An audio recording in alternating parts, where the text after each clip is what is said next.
Basavana Bagewadi police ಠಾಣೆ ವತಿಯಿಂದ ರಸ್ತೆ ಸುರಕ್ಷತಾ ಜಾಗೃತಿ ಸಪ್ತಾಹ ಅಭಿಯಾನದ ಬೈಕ್ ರ್ಯಾಲಿ ಕಾರ್ಯಕ್ರಮ ನಡೆಯಿತು.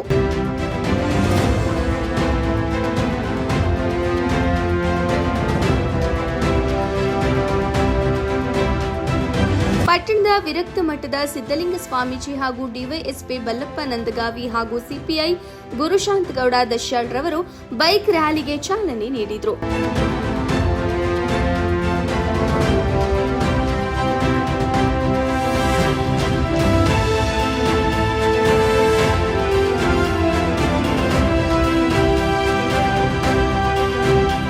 ರಸ್ತೆ ಸುರಕ್ಷಿತ ಜಾಗೃತ ಜಾಥಾ ಮೋಟಾರ್ ಸೈಕಲ್ ಮೂಲಕ ಕಡ್ಡಾಯವಾಗಿ ಹೆಲ್ಮೆಟ್ ಧರಿಸಿಕೊಂಡು ಪಟ್ಟಣದ ಅಂಬೇಡ್ಕರ್ ಸರ್ಕಲ್ನಿಂದ ಜಾಥಾ ಪ್ರಾರಂಭವಾಗಿ ಗಣಪತಿ ಚೌಕ, ಬಸವೇಶ್ವರ ಸರ್ಕಲ್, ಬಸ್ ಸ್ಟ್ಯಾಂಡ್, ಮರಡಿ ಬಸವೇಶ್ವರ ಸರ್ಕಲ್, ಚೆನ್ನಮ್ಮ ಸರ್ಕಲ್, ಅರಳಿಕಟ್ಟೆ, ವಿಜಯಪುರ ರಸ್ತೆ, ಪಂಚಾಯಿತಿ ಕಾರ್ಯಾಲಯದ ಮುಂದೆ ಸಾಗಿ ಮರಡಿ ಬಸವೇಶ್ವರ ಸರ್ಕಲ್ ವರೆಗೆ ನಡೆಯಿತು.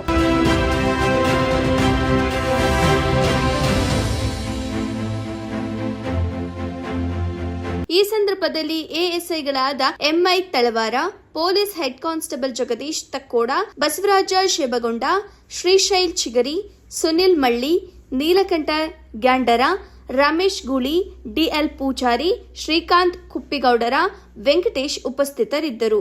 ವರದಿ ಗಂಗಾಧರ ಆರ್ಯರ್, ಬಸವನ ಬಾಗೇವಾಡಿ. ಹಾಸ್ಪಿಟಲ್ ಅಲ್ಲಿ ಮಾರ್ಚರಿ ರೂಮ್ ಅಲ್ಲಿ ನೋಡಕ ಎಲ್ಲಾ ಫ್ಯಾಮಿಲಿ ಕೂತ್ಕೊಂಡು ಅಳುವುದೆಲ್ಲ ನೋಡ್ತಾ ಇದ್ರು. ನಮ್ಮಲ್ಲೇ ಹಲವಾರು ಸ್ಪೀಡ್ ಓಡೋದ್ನ ಒಂದೆರಡು ಹುಡುಗರು ಸ್ಪಾಟ್ ಇದು ಪೂರ್ತಿ ಸುಮ್ಮನೆ ಅನಾವಶ್ಯಕವೆಲ್ಲ ಸ್ಪೀಡ್ ಇವೆಲ್ಲ ಕಾರಣದಿಂದ ನಾವೆಲ್ಲ ಸೇರ್ಕೊಂಡು ಇವತ್ತೊಂದು ಬೈಕ್ ರ್ಯಾಲಿ ಮಾಡೋದ್ರ ಮೂಲಕ ಎಲ್ಲರಿಗೆ ಒಂದು ಸಂದೇಶ ನೀಡಬೇಕು. ಏನಂತ ರಸ್ತೆಯ ಸಂಚಾರ ನಿಯಮಗಳನ್ನ ಪಾಲನೆ ಮಾಡಬೇಕು.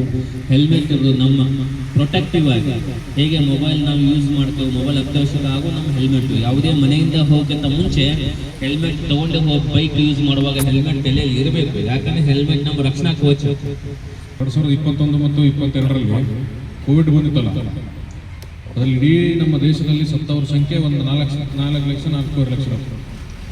ಬಟ್ ಪ್ರತಿ ವರ್ಷ ರೋಡ್ ಆಕ್ಸಿಡೆಂಟಲ್ಲಿ ಸಾಯ್ತಾ ಇರೋರು 1,60,000, 1,50,000. ಬಟ್ ಅದು ಯಾರಿಗೂ ನೋಟಿಸ್ ಆಗ್ತಾ ಇಲ್ಲ.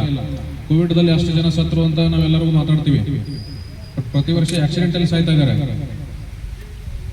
ಅದರಲ್ಲೂ ಆಕ್ಸಿಡೆಂಟ್ ಮೇಜರ್ಲಿ ಇದರ ಸಲುವಾಗಿ ಸಾಯ್ತಾ ಇದ್ದಾರೆ. ಒಂದು, ಡ್ರಿಂಕ್ಸ್ ಮಾಡಿ ಡ್ರೈವ್ ಮಾಡೋದು.